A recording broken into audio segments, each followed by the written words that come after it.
can't fight your emotions. I mean, they're there. You certainly cannot get rid of them. The sooner we can recognize that the same exact thing that makes us the dominant species on this planet, that being that we are creatures of emotion, is also the same thing that opens up a massive vulnerability to us. How can I train my mind to be able to control them? I'm not going to get rid of it, but I am going to learn how to control it.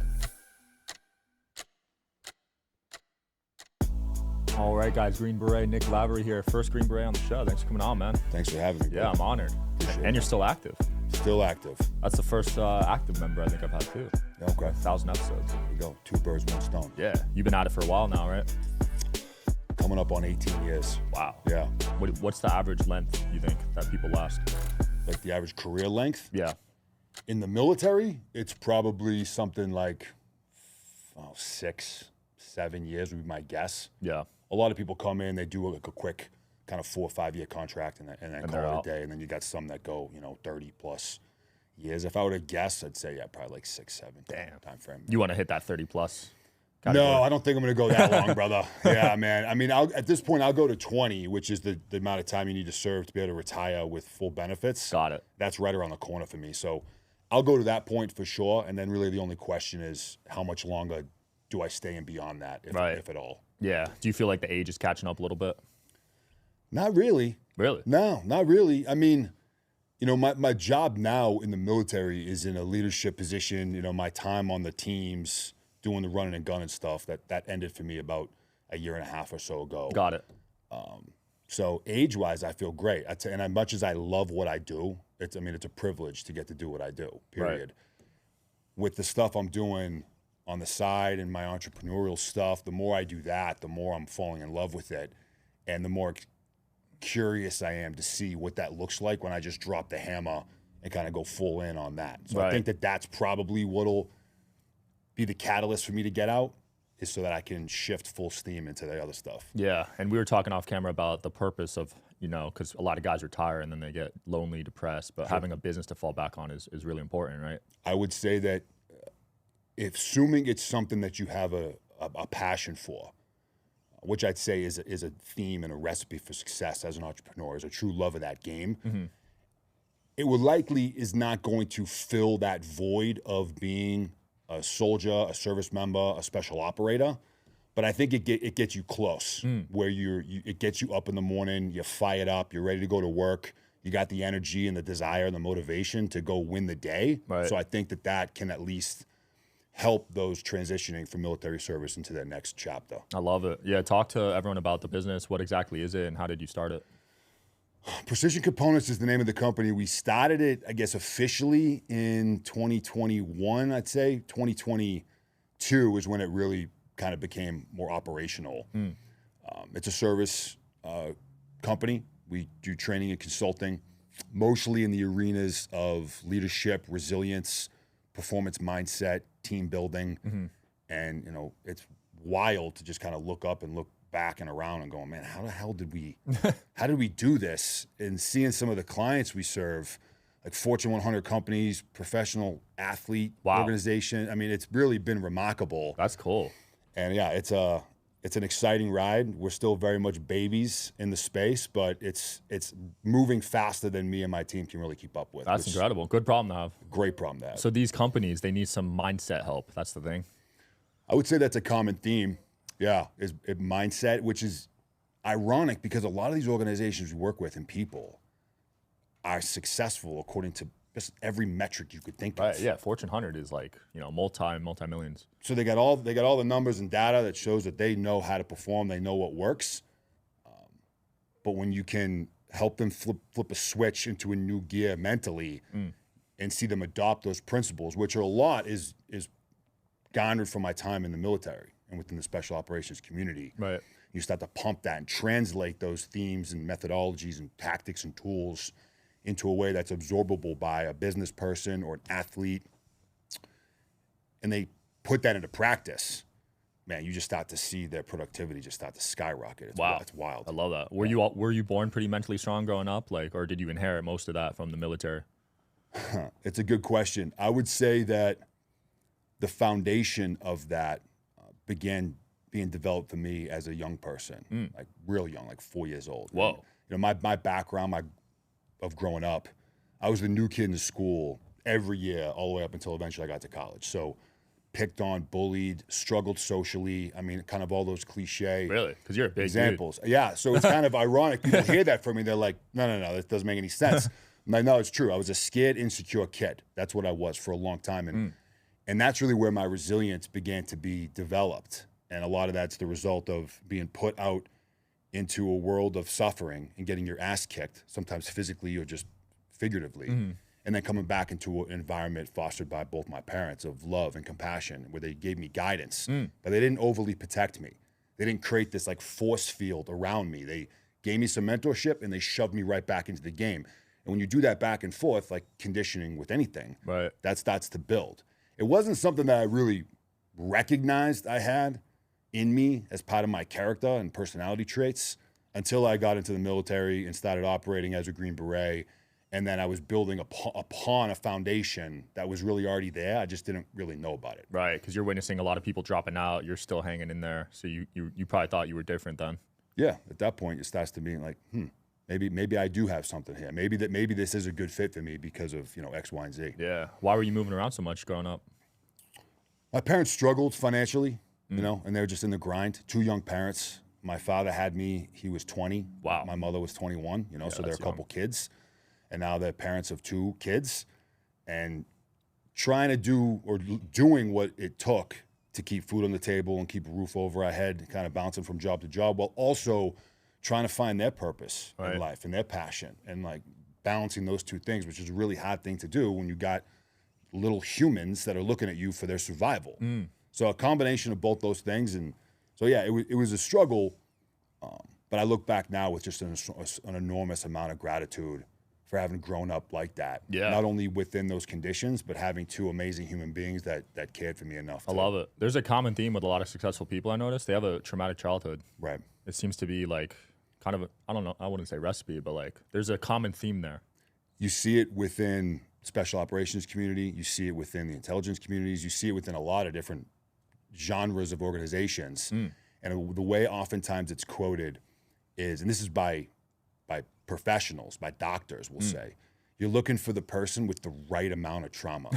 And of course, that's a subjective that you can't put a number to it. Yeah. But a person that has experienced the right amount of trauma, because too much can be a problem, right, and not enough. So you're looking for someone that's somewhere in that kind of mythical sweet spot of having experienced trauma growing up as a young person, is a theme and or part of that recipe that can create a high performer. Yeah, too much you could shut down, right? Sure. Or give up. Right. Was that ever something you thought about, giving up completely? Thought about it? Yeah. Really? Yeah. For sure. What point in your life? Oh man, I could probably think of just off the top of my head, dozens that come to mind. But certainly going through Special Forces selection and assessment, like that first phase of, let's see if you have what it takes to prove you have a foundation to then be turned into a Green Beret. I mean, that course is designed to beat you down to a pulp. Wow. And even someone like me that went into that with the highest degree of confidence, ready to annihilate that course, there were multiple points during that 14 days where I was like, hey man, maybe you don't have what it takes. Damn, it's 14 days? Back then, when I went through, it was 14 days. Now it's 21 days. Holy crap. Yeah, so it's an ass kicker, and I don't care how tough you are or how dedicated you are going to reach a crossroads during that experience where you start to second guess yourself. Maybe I bit off more than I can chew. Maybe I didn't train. All of these reasons are going to start to sound really convincing in those moments of weakness when you are absolutely beaten to and you have to make that choice. Am I going to stay on target? Am I going to keep moving forward regardless, or am I going to take the soft spot to land? All right. And are you open with your other people that were with you? Were you talking about how tough this was, or were you just keeping it inside? During selection, it's pretty much a one-man show. There are times when you're working as a team, but it's not the type of experience where you're sitting around a campfire with your buddies talking about, how close were you to quitting today? Everyone's kind of just gets into that almost robot mentality, and you're just in that grind basically 24 hours a day. Damn. For the duration of the experience. So you keep most of that yourself. Holy crap. I thought it was like Hell Week where you're with like 100 people and they just keep dropping out. So you're kind of on your own for a lot of it? You're on your own for a lot of it. selection is an individual evolution, but there are specific points in time during that phase where you are put into small groups and expected to work as a team. Got it. And it's just guys you don't even know. It's just random people. Mostly guys you don't know. Wow.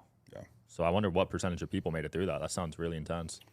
At the time that I went through selection and the qualification course, the graduation rate, meaning the guy that started on day one of selection and then the guy that eventually earned his Green Beret, was around 9%. Damn. Is the percentage of those that actually made it. That's crazy. That might be the lowest of any branch to get into, right? They're all pretty low, man. I mean, all the different special operations units. There's some different aspects of their selection processes and then follow-on training, but the attrition rate for most is pretty high. What drew you to the Green Beret branch specifically? Really, a couple things. One is, after graduating college, I knew I was going to enlist, and I knew I wanted to go in special operations. And after meeting with multiple recruiters from different branches, I decided to go the route of the Army to become a Green Beret.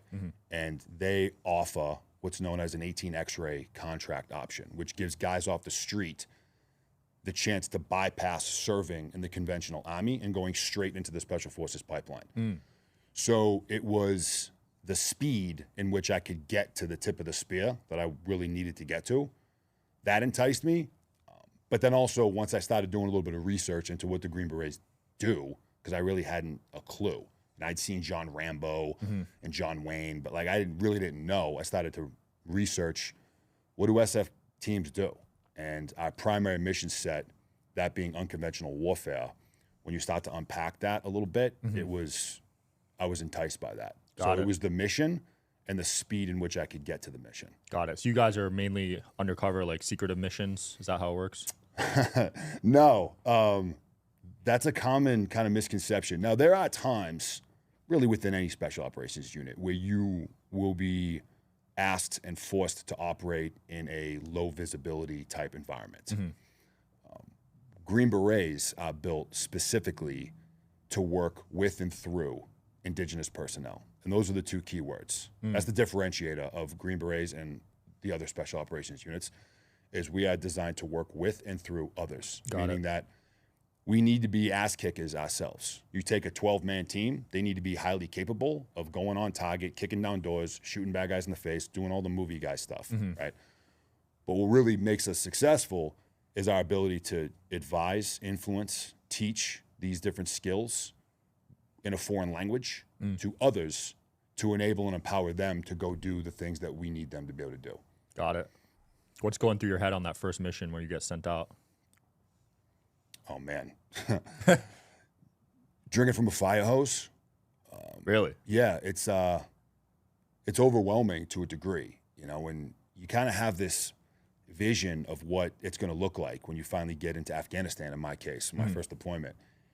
And some of that comes to fruition, but there's also just an overwhelming amount of variables that you were not anticipating that are being thrown at you. So you rely on your teammates, your seniors, your leadership, those that have been there and done that a bunch of times, and they're there to guide you and mentor you through the things that you need to do.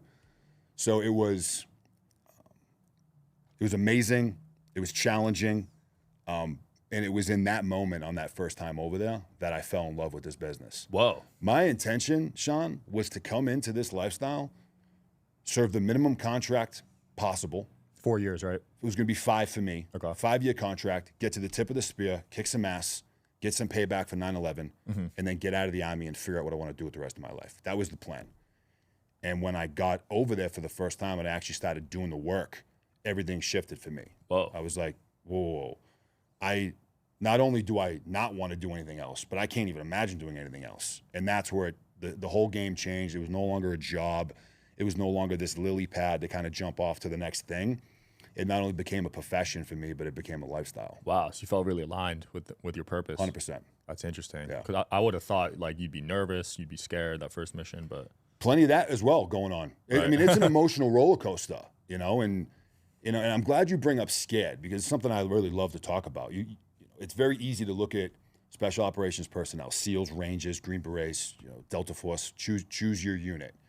that we are these emotionless, fearless, heartless, perhaps, instruments of death, like robots. And that's completely and totally inaccurate. Completely and totally inaccurate. Fear is part of being a human being, period.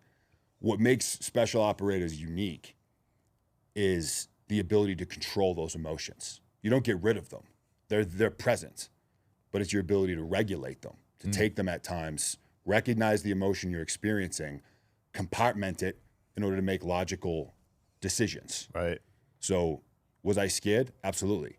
There were moments of fear? 100%.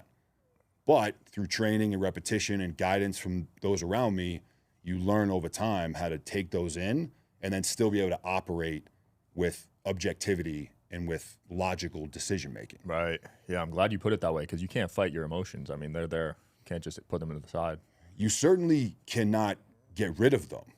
And I think any attempt to do so, you will fail and then you will become incredibly frustrated about it. Yeah. So I think the sooner we can recognize that the same exact thing that makes us the dominant species on this planet, that being that we are creatures of emotion, is also the same thing that opens up a massive vulnerability to us. The sooner we can recognize that and that you're not going to get rid of them, the sooner we can stop moving towards, all right, well, how can I train my mind to be able to control them? I'm not going to get rid of it, but I am going to learn how to control it. Which is super important in business too. Absolutely. I've seen a lot of deals get lost over uncontrolled emotions. Business, in your personal life, with your spouse, with your kids. I mean, I got 2 young boys. Yeah. My oldest is 7, my youngest is 3. They're animals, savages, and the absolute highlight of my life. They're an amazing part of me. If you don't learn that at some point, the ability to control your emotions around your children, man, you're going to have a real hard time, and odds are you're going to be developing and influencing some people into some directions that you don't want them to go in. Right, because a lot of parents take out their emotions on their children, right? Whether it's anger or sadness, whatever it is. For sure. And that can traumatize the children. 100%. And they don't even realize they're doing it. And the kids in general, whether they're yours or anyone else's, are more so influenced by the actions that they see rather than what they're being told. So it's one thing for me to tell my son, like, don't do this or do that or whatever. It's something entirely different and more powerful for him to witness me living those ethos myself through implementation. That's what he's really absorbing. Right. So if I'm flying off the handles every time something bothers me, whether that's anger or rage or sadness or choose your emotional extreme, certainly the negative ones, then it is without question something that young mind is going to begin to replicate repeatedly over and over and over again. And now you're creating another human or influencing another human who also lacks emotional control. And that's a very slippery slope to be on. Absolutely. So you were married during your deployments? My wife and I got married after my, I think, 4th deployment. My wife, my now wife, she was in Afghanistan with me. She's also active duty Army as well. Okay. So she was deployed into Afghanistan on the deployment when I got wounded. So she had a front row seat to this entire thing. Damn. And at that time, we were really just really close friends. And her and I could both tell that there was something maybe more meaningful there. We had known each other for like a decade. Damn. We were in 2 locations. We weren't physically at the same spot, but we were relying on each other as a means of emotional support. Right. While she's doing her thing and I'm doing my thing. So she had a front row seat to the whole thing. I mean, so she was literally right along my side from the very beginning and then also through the entire recovery process and everything like that. And you want to talk about starting a relationship at your absolute lowest point. That's where I was. Right. And not only was she supportive, she was an enormous asset to me. So that is where things really started to foster. And then we got married after that. That's beautiful. Yeah, man. Wow. Yeah. Talk to us about that injury, man. That was a life-changing moment for you. It was. Yeah. Also a blessing in a lot of ways. Wow. Yeah. Also a blessing in a lot of ways. You know, the short version, Sean, is on the tail end of our deployment. We were set to be there for 6 months. We had been there about 5.5. Again, Green Berets work with and through. Right. So on this particular day, me, my 11 teammates, and a handful of other service members are getting ready to go on target with about 180 partner force personnel. And prior to that operation, a member of the Afghan National Police Force, a guy that we've been working with for months, climbed up on the back of a Ford Ranger pickup truck that had a mounted PKM belt-fed machine gun attached to it and opened fire to me and my friends from about 30 feet away. Jeez. It's considered the largest, most catastrophic insider attack that we know of during the global war on terrorism. Whoa. There were 12 U.S. casualties, 3 of which were killed. Me and another 8 varying degrees of wounded, and you can probably assume where most of the damage to me was. My right leg was basically vaporized. Holy crap. Yeah. That's insane. And you don't know why he flipped, or was he always undercover? No, I do know why he flipped. And in fact, when that became made aware to me, it was another massive moment for me. Really? I didn't find out till about a month or so after I'd been wounded, where my rest of my teammates eventually made it back stateside. And then they came to visit me at Walter Reed, where I was going through my recovery. And they told me what happened. And they said, here's the situation. About a couple weeks prior, 9 Taliban fighters bombed into this guy's house in the middle of the night. 9 guys with guns. This dude was a husband and a father of like 7 kids. Wow. And these Taliban fighters walk into his house and they say, hey man, here's the deal. You got 2 options. Option A is you do this attack for us. Option B is we brutalize your entire family right now in front of you. When I say brutalize, I'm talking next level medieval. Brutalize your entire family right now in front of you, and then we slaughter them, and then we slaughter you. Either way in this equation, you're dead. But if you choose option A, we will ensure your family is taken care of. And what made this tactic successful was that they would actually follow through on that, and they would take care of those families. So they had done this repeatedly, and they built up a degree of credibility over the years, having done this. Wow. So this dude is put into a really difficult position. I want to talk about stuck between a rock and a hard place. And although I didn't have the family I have now then, I could still empathize with this guy and being put in that position with no practical way to really fight back, right? You have to decide this right now. What's it going to be? Dude, I would do anything to protect my family. Right. And if I'm put in that position today with no practical means of fighting back in that moment, I'm doing the exact same thing that this guy did. Wow. Period. What a statement. So when my teammates informed me of some of the backstory behind how and why, it allowed me to release a lot of this anger and rage that I had pent up, this sense of betrayal, man. Right. Like I had been working alongside you. Because he was a friend to you, right? I wouldn't say friend, but he was someone that we worked with. Right. I mean, I taught him how to use the gun that he eventually way. shot me and my friends with. Oh, wow. So that sense of betrayal is quite powerful. Right. And when my teammates told me what the deal was, it was like, you know, man, I get it. And no hard feelings. Damn. And it just allowed me to just release that and then focus on business. That's crazy. Did your team take that guy out? Oh, yeah. He was killed within Damn. about 9 or 10 seconds. Wow. I wonder if his family survived. It's a good question. Damn. That's crazy, man. And you decided to come back after all that. Yeah. Yeah. And you use the word decide, and that's a fair way to say it because it's true. But I can tell you, man, when I was in the intensive care unit, I saw this very simply. I had 2 options. Option A was roll over and die. Option B was going back to doing what you do. At that point in my life, Sean, being a Green Beret and being a professional warrior and a warfighter, service provider was not what I did. It was literally who I was. Now, that has changed for me since back then. We're talking 11 years ago. Right. Right? I'm not married. I have no kids. It's a different version of me then. But back then, that was who I was. I was put on this planet to do one thing, and it was that. So it was either roll over and die or go back to doing what you do. That was it. So I saw it as a very simple decision to make. It was one I was able to make almost immediately. I, of course, didn't have a clue as to how I would do that, but I knew exactly what I was going to do. Right. Because the legs weren't around back then, right?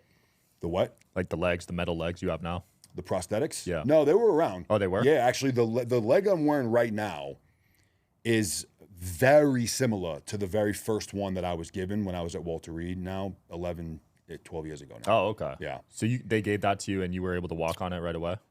Not right away, man. I mean, it took months. Yeah, it took months of like basic rehab just to be able to get upright out of a bed. I ended up needing about 40 surgeries on my right leg. as they were battling this infection that had set in. So they were just incrementally amputating it piece by piece. Oh my gosh. Sometimes 3-4 times a week. I would go to sleep, I'd wake up, I'd have a little less leg, and just rinse and repeat that about 37, 38, 40 times. Whoa. So eventually they get the infection under control, right? And now it's, all right, let's just get your general recovery stuff going. Eventually, yeah, you meet with a prosthetist, you start getting fitted for this robot leg. You have no idea how this is going to work. And you kind of navigate through that, very awkwardly, and it's a clumsy progression. So it took months, and of course it's really hard, but like anything else, with enough reps, you can figure it out. Damn, that's crazy. I thought they just took off the leg in one surgery, but 30 is holy dude. Yeah, it was quite a bit. That is crazy, man. But then you started. How long between then and the business did that transition take? Between that and me getting back into like combat? Starting your business. Oh, my business? Yeah. Oh, man. So, well, this all initially happened. This was in 2013. And then eventually I get back to the teams, and, I'm just living the life of a typical, I say typical, obviously there's like something pretty different about me, but I'm just a team guy with a job to do. So I'm deploying, and I'm just training, and I'm doing my thing. The idea of starting my own business really didn't happen until 2020. Oh, so a while. Yeah, it was a while. I was living the team guy life, and that's all I wanted to do. And I was back to doing it, and that was my complete and total 100% professional focus was on that. The idea of kind of starting my own thing on the side didn't happen for years. Got it. You tweeted out that discomfort is the gatekeeper to destiny. I probably did. That sounds like something I would say. That's a deep quote, man. I'd love to dive into that. Yeah. I mean, in my opinion, struggle is a requirement for growth. It is something that we are going to experience physically, professionally, socially at times.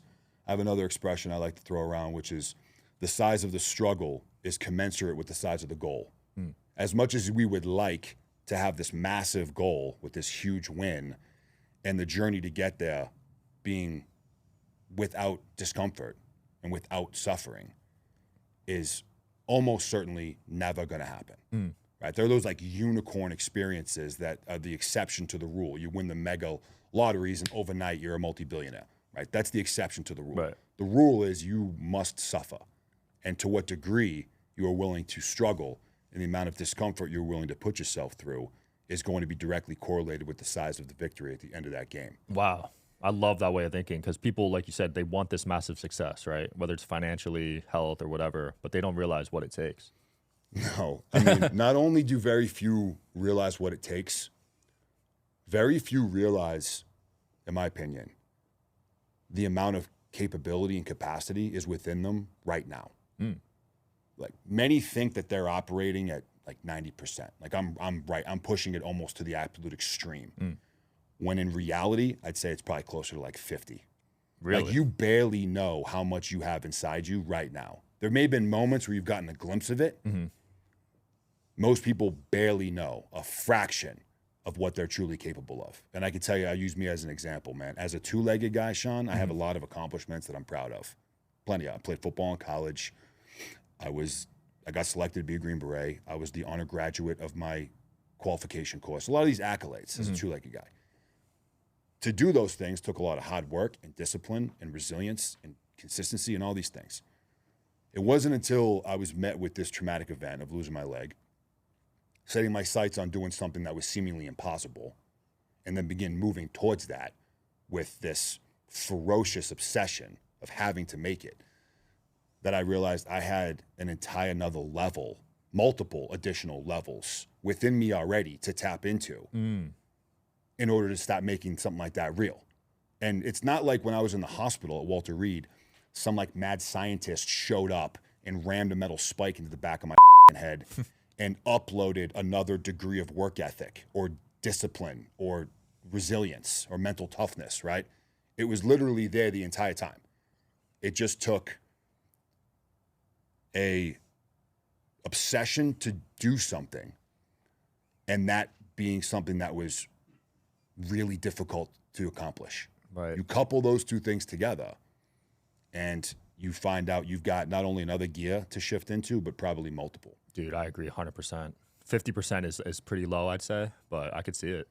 I thought it was more like 60, 70, but I'm sure some people are at 50. I'm sure some numbers are out there with some like compelling case studies that could actually put a number on it. But what I can say with a degree of certainty is that most think that they're at a higher capacity than they really are. Right. And that's been my next mission in life with this book and with my business, is to help people not only recognize it, but then provide them with some tools to be able to start tapping into it. Absolutely. Is this book on Audible? It is, yeah. Nice. I'll tell you right now, if this voice bothers you, you're not going to want to listen to it, because this is the guy that narrates it. I love when authors do that, dude. Yeah. Yeah, it means a lot. It's way more purpose-driven when the actual author reads it. I think so, too. You know what I mean? Nick, where can people find you, man? Where can people check out the book? The one-stop shop is our website. It's teammachine.com. Machine is M-C-H-N. It's got links to the socials and to the books and to the merchandise and to our training offerings and all the things, bro. Perfect. We'll link below. Thanks for watching, guys. Thanks for coming on, Nick. Appreciate it, Sean. Yep. Thanks, man. See you guys tomorrow.